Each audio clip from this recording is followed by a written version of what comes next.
British বিরোধী আন্দোলনে আহলে হাদিস এবং ওহাবিদের কালজয়ী ইতিহাস। মোহাম্মদ বিন কাসিম কর্তৃক সিন্ধু বিজয়ের মাধ্যমে ভারতবর্ষে মুসলমানদের রাজত্ব শুরু হলেও তার পূর্বে অনেক সাহাবী ও তাবেঈ ব্যক্তিগতভাবে ভারতবর্ষে ইসলাম প্রচার করেছেন।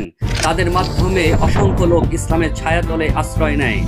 কমপক্ষে 25 জন সাহাবী ও 40 জনের অধিক তাবেঈ পদরেণুতে উপমহাদেশের মাটি ধন্য হয়েছে। আর তখন থেকেই আহলে হাদিসের পদচারণা উপমহাদেশের বুকে। এর প্রমাণস্বরূপ শুধুমাত্র প্রখ্যাত ভূ পর্যটক শামসুদ্দিন মোহাম্মদ বিন আহমদ আল মাকদেসির একটি কমেন্টস দেখব। তিনি 375 হিজরিতে ভারতের তৎকালীন ইসলামী রাজধানী সিন্ধুর মানসুরায় আসেন। মানসুরা করাচি সম্পর্কে তিনি বলেন, সেখানকার অধিকাংশ মুসলিম অধিবাসী আহলে হাদিস ছিলেন। তার এটা প্রমাণ করে যে আহলে হাদিস নাম ইংরেজরা দেয়নি, কারণ 375 হিজরিতে ইংরেজদের কোনো অস্তিত্ব ভারতীয় উপমহাদেশে ছিল না। কিন্তু আফসোস, একটি গোষ্ঠী আহলে হাদিসের বিরুদ্ধে অপপ্রচার ও নিজেদের মাঝে জমিয়ে রাখা বিষ উদ্গীরণ করতে গিয়ে বলে আহলে হাদিস নাম ইংরেজরা দিয়েছে। তাদের মুখে কালিমা লেপনের জন্য আল মাকদেসির বক্তব্যই যথেষ্ট। আরেকটা অপবাদ দেওয়া হয় যে আহলে হাদিসরা নাকি শাসকের বিরুদ্ধে যুদ্ধ জায়েজ নয় এই ফতোয়া দিয়ে ইংরেজদের সহযোগিতা করেছিল। এটা একটা সম্পূর্ণ চরম একটি মিথ্যাচার। জবাব হচ্ছে, ইংরেজরা মুসলিম নয়, আর তারা ছিল ভারতীয় উপমহাদেশের দখলদার, তাই তাদেরকে সমর্থন দেওয়া প্রশ্নই ওঠে না। এবার একের পর এক ইতিহাসের পাতা খুলে দেব। প্রথমে আসি শাহ ইসমাইল শহীদ, যিনি ছিলেন একজন ভারতীয় আহলে হাদিস, ইসলামী পণ্ডিত এবং শাহ আব্দুল গনির একমাত্র পুত্র এবং শাহ অলিউল্লাহ মুহাদ্দিস দেহলভির নাতি। মৌলানা ওবায়দুল্লাহ সিন্ধি লিখেছেন, যখন মৌলানা মোহাম্মদ ইসমাইল শহীদ ইমাম আব্দুল আজিজের নিকট হুজ্জাতুল্লাহ অধ্যয়ন করেন, তখন তার সম্মানিত দাদা শাহ অলিউল্লাহ মুহাদ্দিস দেহলভি এর তরিকার উপরই আমল শুরু করে দেন। তিনি নিজস্ব একটি খাস জামায়াত তৈরি করেন, যারা হুজ্জাতুল্লাহিল বালিগা অনুসারে আমল করেন। এরা শাফিদের মতো রাউফুল ইয়াদাইন করতেন এবং সশব্দে আমিন বলতেন, যেমনটা সুনান হাদিস গ্রন্থে বর্ণিত রয়েছে। রেফারেন্স শাহ অলিউল্লাহ আওর উনকি সিয়াসি তাহরিক 105-130 পৃষ্ঠা। যখন ভারতীয় উপমহাদেশে ইংরেজদের কুফরি শক্তি অষ্টাদশ ও ঊনবিংশ শতাব্দীতে মুসলিম শক্তিকে হটিয়ে বাংলা ও দিল্লির শাসন ক্ষমতা দখল করে, অতঃপর সদ্য ক্ষমতাহারা মুসলিম শক্তিকে নিশ্চিহ্ন করার জন্য তাদের নেতৃবৃন্দের জানমাল ও ইজ্জতের উপর সার্বিক হামলা শুরু হয়। এমনকি মসজিদে গরু দিয়ে পেশাব পায়খানা করানো, মন্দিরে পবিত্র কোরআনের উপর পা রেখে বক্তৃতা করা, মসজিদ এবং দাড়ি রাখার উপর ট্যাক্স আরোপ করা, রাসূল সাল্লাল্লাহু আলাইহি ওয়াসাল্লামের বিরুদ্ধে ব্যাপকভাবে কুৎসা রটনা শুরু হয়। এ অবস্থায় দীর্ঘ 2 বছর পাঞ্জাব সহ বিভিন্ন এলাকা বাস্তবে পরিদর্শন শেষে দিল্লি ফিরে আল্লামা শাহ ইসমাইল ইংরেজ ও শিখদের বিরুদ্ধে জিহাদের সিদ্ধান্ত নেন। অতঃপর স্বাধীনতা পুনরুদ্ধারের জন্য আহলে হাদিস নেতৃত্বে জিহাদ আন্দোলন শুরু হয়, যার মধ্যে 1826 সাল হইতে 1831 সাল পর্যন্ত মোট 5 বৎসর ছিল ইংরেজ ও শিখ সৈন্যদের বিরুদ্ধে মুখোমুখি সশস্ত্র জিহাদ। কয়েকটি যুদ্ধের পরই বালাকোটের যুদ্ধে আল্লামা ইসমাইল সহ আরো কয়েকশো তার অনুসারী শহীদ হন। উল্লেখ যে বালাকোট শহর, যেখানে বর্তমানে একটি পর্যটন কেন্দ্র এবং জামে উম্মুল কোরআন আহলে হাদিস মসজিদ অবস্থিত। আল্লামা ইকবাল 1873 থেকে 1938 খ্রিস্টাব্দ বলেন, India has hitherto produced only one Maulvi and he is মৌলবী মোহাম্মদ ইসমাইল। অর্থাৎ ভারতবর্ষ এ যাবৎ মাত্র একজন মৌলবীর জন্ম দিয়েছে এবং তিনি হলেন মৌলবী মোহাম্মদ ইসমাইল। থিসিস পৃষ্ঠা নাম্বার 258। তিনি কেবল শিখ এবং ইংরেজদের বিতাড়নের জন্যই যুদ্ধে অবদান রাখেননি, বরং ইসলামের নামে মুসলিম সমাজে পুঞ্জীভূত কুসংস্কার সমূহের বিরুদ্ধেও ঘোষণা করেছিলেন আপোষহীন জিহাদ। আর সেজন্য তিনি সমসাময়িক ওলামা ও রেওয়াজপন্থী কিছু মুসলিমদের নিকট দারুণভাবে তিরস্কৃত হন, এমনকি কুফরি ফতোয়ারও সম্মুখীন হন। কিন্তু তার এই আপোষহীন জিহাদি আন্দোলন পরোক্ষভাবে আহলে হাদিস আন্দোলনকে উদ্দীপিত করে তোলে, যে আন্দোলনের মাধ্যমে তার রেখে যাওয়া মিশন আজও ভারতবর্ষে কম বেশি চালু রয়েছে। থিসিস পৃষ্ঠা 259। এবার আসি তিতুমিরের বাঁশের কেল্লা নামে খ্যাত মৌলানা সৈয়দ নিসার আলী ওরফে তিতুমির। তিনি কে ছিলেন? তিনি একজন আহলে হাদিস এবং ওহাবি ছিলেন। 1822 সালে তিতুমির মক্কায় হজ পালনের উদ্দেশ্যে যান। তিনি সেখানে আরবের স্বাধীনতার অন্যতম পথ প্রদর্শক সৈয়দ আহমেদ শহীদের শিষ্যত্ব গ্রহণ করেন এবং ওহাবি মতবাদে অনুপ্রাণিত হন। সেখান থেকে এসে 1827 তিতুমির তার গ্রামের দরিদ্র কৃষকদের সাথে নিয়ে জমিদার এবং ব্রিটিশদের বিরুদ্ধে সংগঠিত হয়ে আন্দোলন শুরু করেন। তিনি এবং তার অনুসারীরা তৎকালীন হিন্দু জমিদারদের অত্যাচারের প্রতিবাদে ধুতির বদলে তাহবান্দ নামে এক ধরনের বস্ত্র পরিধান শুরু করেন। তিতুমির হিন্দু জমিদার কৃষ্ণদেবের রায় কর্তৃক মুসলমানদের উপরে বৈষম্যমূলকভাবে আরোপিত দাড়ির খাজনা এবং মসজিদের করের তীব্র বিরোধিতা করেন। তিতুমির ও তার অনুসারীদের সাথে স্থানীয় জমিদার ও ইংরেজ নীলকর সাহেবদের মধ্যে সংঘর্ষ তীব্রতর হতে থাকে। আগেই তিতুমির পালোয়ান হিসাবে খ্যাতি অর্জন করেছিল এবং পূর্বে জমিদারদের লাঠিয়াল হিসাবে কর্মরত ছিলেন। তিনি তার অনুসারীদের প্রশিক্ষণ দিয়ে দক্ষ গড়ে তোলেন। তিতুমির অনুসারীদের সংখ্যা একসময় বেড়ে 5000-এ গিয়ে পৌঁছায়। তারা সশস্ত্র সংগ্রামের জন্য প্রস্তুত হয়। 1831 সালে 23 অক্টোবর নারিকেল বাড়িয়া গ্রামে তারা বাঁশের কেল্লা তৈরি করেন। বাঁশ এবং কাদা দিয়ে তারা দ্বিস্তর বিশিষ্ট এই কেল্লা নির্মাণ করেন। তিতুমির বর্তমান 24 পরগনা, নদিয়া এবং ফরিদপুরের বিস্তীর্ণ অঞ্চলের অধিকারী নিয়ে সেখানে ব্রিটিশ শাসনের বিরুদ্ধে স্বাধীনতা ঘোষণা করেন। নিজেকে বাদশাহ তৈরি করে মঈনুদ্দিন নামে একজন জৈনিক ওহাবিকে প্রধানমন্ত্রী এবং তার ভাগ্নে গোলাম মাসুমকে সেনাপতি নিযুক্ত করেন। স্থানীয় জমিদারদের নিজস্ব বাহিনী এবং ব্রিটিশ বাহিনীর তিতুমিরের হাতে বেশ কয়েকবার পরাজিত বরণ করেন। তন্মধ্যে বারাসত বিদ্রোহ অন্যতম। ইংরেজ ইতিহাসবিদ উইলিয়াম হান্টার বলেন, এই বিদ্রোহে প্রায় 83,000 কৃষক সেনা তিতুমিরের পক্ষে ছিল। অবশেষে 1831 সালের 13 নভেম্বর ব্রিটিশ সৈন্যরা তাদের চারিদিক থেকে ঘিরে ফেলে তিতুমির স্বাধীনতা ঘোষণা দিলেন এবং বললেন, ভাই সব, একটু পরেই ইংরেজ বাহিনী আমাদের কেল্লা আক্রমণ করবে। লড়াইয়ে হাত জিত আছে, এতে আমাদের ভয় পেলে চলবে না। দেশের জন্য শহীদ হওয়ার মর্যাদা অনেক, তবে এই লড়াই আমাদের শেষ লড়াই নয়। আমাদের কাছ থেকে অনুপ্রেরণা পেয়েই এ দেশের মানুষ একদিন এই দেশ উদ্ধার করবে।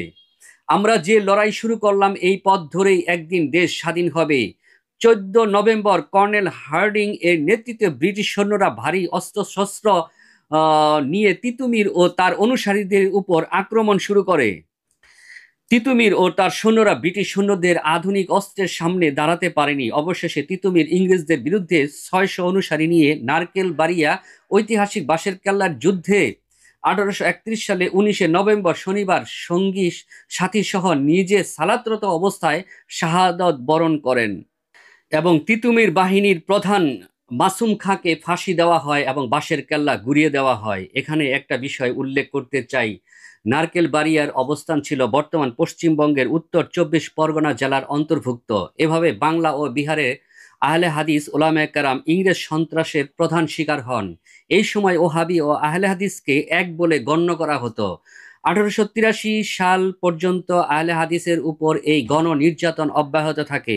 রেফারেন্স থিসিস 417 নম্বর পৃষ্ঠা। এবার আসি 1831 সালে বালাকোট বিপর্যয়ের পর জিহাদি আন্দোলনের সার্বিক নেতৃত্ব পাটনা আজিমাবাদের সাদিকপুরি আহলে হাদিস পরিবারের কালজয়ী অবদান সম্পর্কে। সাদিকপুরি পরিবারের বেলায়েত আলী এবং এনায়েত আলী ভ্রাতৃদ্বয়ের নেতৃত্বে বাংলাদেশ হতে সীমান্ত পর্যন্ত উপমহাদেশের জিহাদি আগুনে জ্বলে ওঠে। মৌলানা বেলায়েত আলী তার চারপাশে সর্বদা সুন্নতের পুনরুজ্জীবন দেখতে চাইতেন এবং যাবতীয় বিদআত দূরীকরণের চেষ্টায় রত থাকতেন। তার মুরিদান ও আশপাশের সমস্ত লোক কিতাব ও সুন্নাহের পাবন্দ হয়ে গিয়েছিল। থিসিস পৃষ্ঠা নাম্বার 291।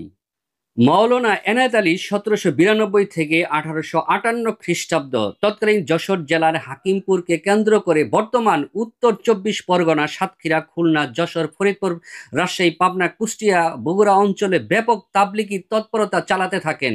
তিনি কোনো এলাকায় গেলে প্রথমে নসিহতের মাধ্যমে তাদেরকে শিরক ও বিদআত মুক্ত হওয়ার আহ্বান জানাতেন। অতঃপর মসজিদ না থাকলে মসজিদ প্রতিষ্ঠা করতেন এবং ইমাম নিয়োগ করতেন। ইমাম নিয়োগের পর তার নেতৃত্বে জামায়াত কায়েম করতেন এবং স্থানীয় যাবতীয় বিবাদ মীমাংসার দায়িত্ব উক্ত ইমামের উপর ন্যস্ত করতেন। থিসিস পৃষ্ঠা নাম্বার 414। একবার পাবনা শহরে তাবলিগে এসে মৌলানা এনায়েত আলী চাপা মসজিদে ওঠেন। সেদিন ছিল মাদার পীরের বাঁশ উঠানো উৎসব। ঢাক ঢোল পিটিয়ে বিরাট আকারে উৎসব চলছিল। মৌলানা সোজা উৎসব মঞ্চে উঠে গিয়ে শিরক এবং বিদাতের বিরুদ্ধে এক দরদ মাখা জ্বালাময়ী বক্তব্য দিলেন। উৎসবের হোতা গাদল খা সহ উপস্থিত শত শত লোক তওবা করে মৌলানার হাতে বায়াত গ্রহণ করেন। পাবনার রাধাকান্তপুরে উক্ত গাদল খা ও তার পুত্র মৌলানা মোহাম্মদ আলী খা আজীবন জিহাদ ও আহলে হাদিস আন্দোলনের সক্রিয় কর্মী ছিলেন। থিসিস পৃষ্ঠা 304। মৌলানা বেলায়েত আলী এনায়েত আলীর ভাতৃদ্বয়ের মৃত্যুর পর তাদের উত্তরসূরিগণ জিহাদের আগুনে তাজা রাখেন। সীমান্তে যা ব্রিটিশ রাজত্বের জন্য একটা স্থায়ী ভীতি হিসাবে বিরাজ করে। 500 থেকে 700 মুজাহিদকে দমন করার জন্য ব্রিটিশ সরকারকে 1850 সাল হতে 1863 সাল পর্যন্ত 13 বছরের মোট 20টি অভিযান প্রেরণ করতে হয়, যাতে অংশ নেয় 60,000 নিয়মিত বাহিনী। ইংরেজ লেখক ডব্লিউ হান্টার স্বীকার করেন যে ভারতে আমাদের শাসন কায়েম রাখার ব্যাপারে এরা ছিল স্থায়ী বিপদের উৎস। থিসিস 313 নম্বর পৃষ্ঠা। সাদেকপুরি পরিবারের অত্যন্ত প্রভাবশালী কৃতি সন্তান ডেপুটি ম্যাজিস্ট্রেট মৌলানা আহমদুল্লাহকে 1864 সালের নভেম্বর মাসে ঈদুল ফিতরের দিন সকালে বাড়ি থেকে গ্রেপ্তার করে সংক্ষিপ্ত ও প্রহসনের বিচারে প্রথমে ফাঁসি, অতঃপর ফাঁসির বদলে আন্দামান নির্বাসনে পাঠানো হয়। তিনি ছিলেন 1865 সালের জুন মাসে আন্দামানের পোর্ট ব্লেয়ারে অবতরণকারী প্রথম মুজাহিদ বন্দী। অতঃপর 1866 সালের 11 জানুয়ারি তার ছোট ভাই মৌলানা ইয়া আলী ও তার সাথীবৃন্দ আন্দামানে পৌঁছেন। 1868 সালে মৌলানা ইয়া আলী অসুস্থ হয়ে রস দ্বীপে জেলখানার হাসপাতালে মৃত্যুবরণ করেন। অতঃপর 1881 সালের 22 ফেব্রুয়ারি ভাইপার বা সর্প দ্বীপে বড় ভাই মৌলানা আহমদুল্লাহর মৃত্যুবরণ করেন এবং সেখানেই সমাহিত হন। থিসিস 314 পৃষ্ঠা। বিভিন্ন টোপ ও দুনিয়াবি স্বার্থ দেখিয়ে অন্যদের দলে ভিড়ানো গেলেও আহলে হাদিস মুজাহিদদের তারা দমন করতে পারেনি। শিয়া, কাদিয়ানি, পীর, আউলিয়া ও নাইট নবাবরা ইংরেজদের গোলামি করলেও মৌলানা সৈয়দ নিসার আলী ওরফে তিতুমির, আল্লামা ইসমাইল শহীদ, মৌলানা বেলায়েত আলী, মৌলানা এলায়েত আলী প্রমুখ আহলে হাদিস নেতৃবৃন্দের আপসহীন ভূমিকায় তারা তাদেরকে সেট টানতে পারেনি। তাদের জিহাদ ছিল কুফুরি শাসন হটিয়ে ভারতবর্ষ হারানো ইসলামী শাসন ফিরিয়ে আনা। অবশেষে 1947 সালে ব্রিটিশরা ভারত ছাড়তে বাধ্য হয়। স্বাধীনতা পরবর্তী সুবিধাভোগীদের ন্যায় দেওবন্দি আলেমরাও স্বাধীনতা আন্দোলনে তাদের অবদান জাহির করতে থাকেন এবং আহলে হাদিসদেরকে ইংরেজদের দালাল প্রমাণের চেষ্টায় লিপ্ত হন। বহু ভিত্তিহীন ও বানোয়াট তথ্য দিয়ে তারা বই পুস্তিকা লিখে তাদের অনুসারীদের বোঝাতে চেষ্টা করেন যে তাদের নেতাদের আন্দোলনের ফলেই ভারত স্বাধীন হয়েছে, যা সম্পূর্ণ ভিত্তিহীন অনৈতিহাসিক। এখন আমি আলোচনা করব ব্রিটিশ বিরোধী আন্দোলনে আহলে হাদিস এবং ওহাবিদের ভূমিকা প্রসঙ্গে ইতিহাসবিদদের মন্তব্য, যা তাদের অপপ্রচারের ফানুস উড়ে যাবে। বাংলাভাষী ভাই বোনদের ভুল ধারণা নিরসনের সাপের মুখে ওজার শিকড়ের মতো কাজ করবে। ইংরেজ লেখক ডব্লিউ হান্টার 1840 থেকে 1900 খ্রিস্টাব্দ তার আওয়ার ইন্ডিয়ান মুসলিম গ্রন্থে একথা স্বীকার করেছেন যে তার মতে ওহাবি ও বিদ্রোহী সমর্থক। তাছাড়া উক্ত গ্রন্থে লেখক এটাই প্রমাণ করেছে যে ইংরেজদের বিরুদ্ধে হাঙ্গামা ও বিদ্রোহে হিন্দুস্তানের যেসব মুসলমান সোচ্চার ছিল তাদের তালিকায় প্রথমেই ওহাবি জামাত, বিশেষ করে পাটনার সাদেকপুরি পরিবার ও তাদের অনুসারীগণের নাম আসবে। হান্টার ইংরেজদের বিরুদ্ধে সাদেকপুরি পরিবারের দৃঢ়তা ও অবিচলতার এ পথে তাদের যে অবর্ণনীয় জুলুম ও বিপদাপদ সহ্য করতে হয়েছে তার স্বীকৃতি প্রদান করেছেন। এছাড়া তিনি জাফর ধানেশ্বরী ও মৌলানা ইয়া আলীর মতো মুজাহিদদের দৃঢ়তা, অবিচলতা, দূরদর্শিতা ও বিচক্ষণতার খোলাখুলি প্রশংসা করেছেন। যারা ছিলেন আহলে হাদিস।